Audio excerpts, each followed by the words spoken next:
Malaking tulong pala yung ganitong net. Kasi nga yung mga langaw, mga bubuyog na ganun, pag para siyang lambat eh, pag tumusok sa ganito, nailusot yung ulo nila, hindi na makaalis. Punta natin yung isang setup ko dito.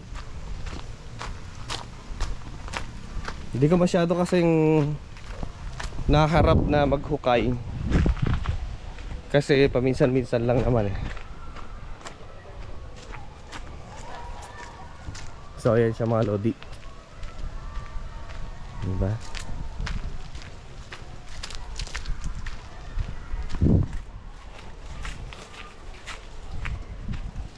Check natin yung wire. Ayos naman, tibay nito. Yun lang kasi nakapatong lang to eh. Connection niya okay naman. So ayan siya mga lodi. Dumi na oh. Ang bilis magdumi. May panahon kasi na talagang malakas yung hangin, tapos may kasama alikabok. Ayan oh. Alas 3 na to eh. Alas 3 na ng hapon. Subukan na. May shading na eh.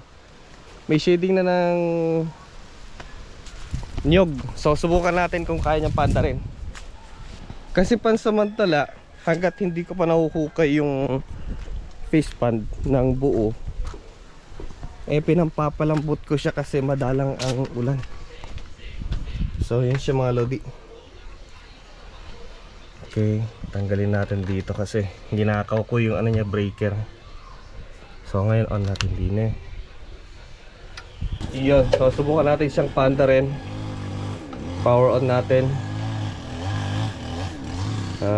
Nagtitis-tis si Hudas ng panggatong niya. Control lang natin yung output niya.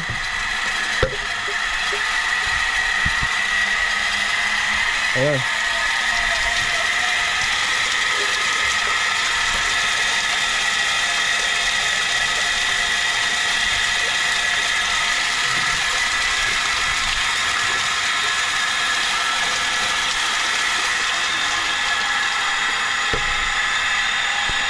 Alright, so yun siya mga lodi. Alas 3 na yan, medyo makulimlim na.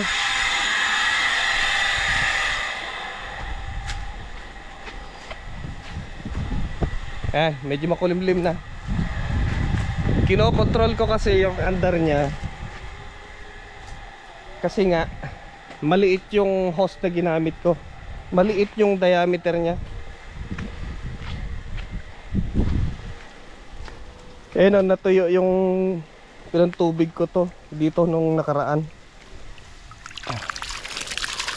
Sinasanay ko kasi siya na tubig-tubigan para magsara yung mga butas sa lupa. Meron kasi siyang butas-butas na maliliit. Gaya niyan oh. Sa gilid-gilid yan. Yung mga ganyan oh. Butas yan. So kailangan yan habang tumatagal nasasarahan. Yung mga pinagdaanan ng mga earthworm, yun oh. So controlled na yan mga lodi, para hindi niya ipusit-sit dun sa sa gripo. Pag malakas kasi masyado, nabubunot dun eh. Kaya ganyan lang kalakas na controlled. And meron pa tayong hukayin dito. Ito na lang siguro, last na yan. Ako lang naman kasi naghukay dito eh. Exercise. Kaysa magkuha pa tayo ng maghukay, tayo na lang. So yun alas 3 na ng hapon. Nalimutan ko kasi kanina nagpa-andar, kaya wala siyang tubig ngayon. Kahapon to meron eh. So malakas pa siyang sweep sa ilalim. Pero pag nasanay na yan, ay dito may butas oh. Yan, mga butas na yan, malilit na yan oh. Yung dinaanan ng mga earthworm. So lulutlutin ko pa yan. Pag tinubigan, yun ang itatapal ko sa gilid para masanay. Dapat nga to tirhan ng 3 kalabaw o baka para malutlot siya na masyado. Ako lang nag-ano dito, nagkukut-kut.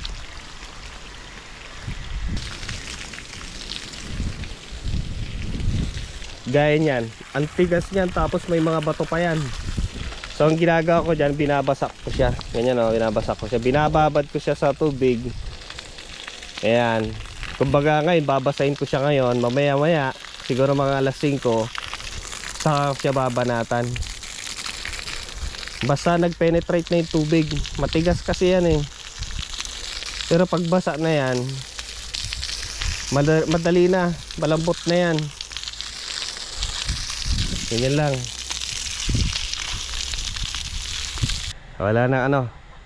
Wala nang araw. So ganyang status, talagang bumabanat pa. Kaya nga wala kaming problema sa tubig dito sa amin eh. Yung yung water pump na yun, binabypass ko yan papunta sa bahay. Pinatutubig namin sa bahay yan. Kaya hindi kami nagagastusan sa tubig, sa kuryente. Unlimited yan, basta may araw.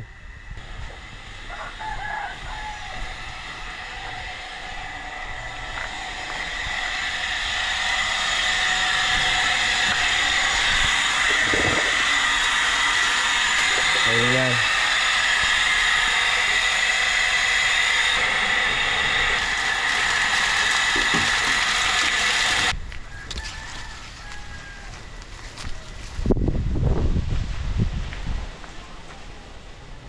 Ano kasi ito mga bossing, tanim ni mother to na tambo, walis tambo. Ayan may shading na. May shading na. May ulap-ulap pa. Pero pinaka the best dyan mga lodi, dapat apatin ninyo kahit 500 watts lang. Apat na 500 watts series nyo lahat para kahit na talagang makulimlim, diretso pa rin talaga yung bunot ng tubig. Lalo kapag posing source ng tubig ninyo, mas maganda 4. Pero kung ano lang naman, yung balon, ilog, kanal, kahit 2 lang yan. Pero kasi dito bubunutin pa niya eh.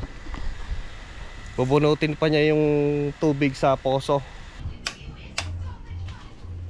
So puno yung battery natin. Ganda ng panahon ngayon, sulit na sulit. So as I said, may kuryente ba? Ayun, may kuryente. So kapag grid tie kasi yung connection ko dito, pinapatay ko dito. Ayan, maglulup lang naman sa yan sa bypass. So hindi papasok sa inverter natin. Pero kung gusto natin papasukin sa inverter natin, patay natin dito, dito siya papasok. Or pwede namang hindi, naka-on lang yan, i-on dito, hindi pa rin siya papasok dito hanggat hindi nag-engage. So hindi ko siya, yung nga sinabi ko minsan na sa vlog ko na hindi naman siya palagi naka-grid tie. 203 lang. Yung output natin kompleto 233. Kapag i-grid tie natin yan, bababa hanggang 203. So ang laking tulong talaga mga bossing ang pagsusolar sa buhay ni Juan Dilasag. Hindi lang kay Juan Dilasag lahat tayo. So hindi na natin pinoproblema ang malaking bayarin sa kuryente. Dati ang binabayaran ko niyan kapag nag-welding pa ako. Ano yan, umaabot ng 2,500. Dati wala pa akong freezer, ngayon meron na.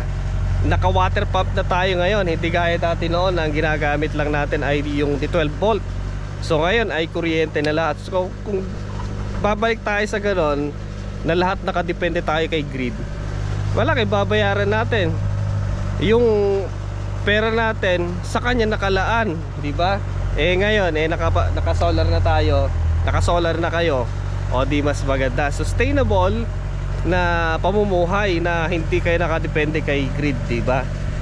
At isa pa, yung panahon na tag-ulan, yung makulimlim, na yung tanghali parang alas 5, alas 6 ng hapon.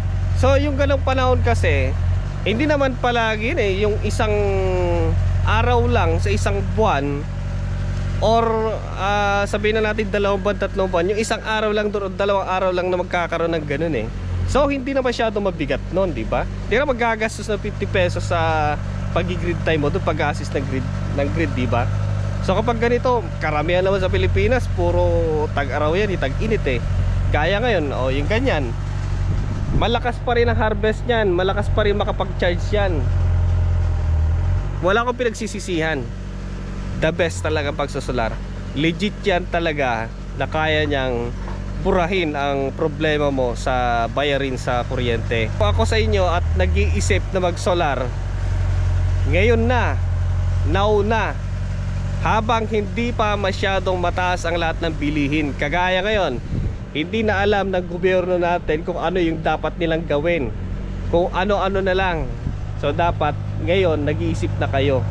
Ingat-ingat, bye-bye.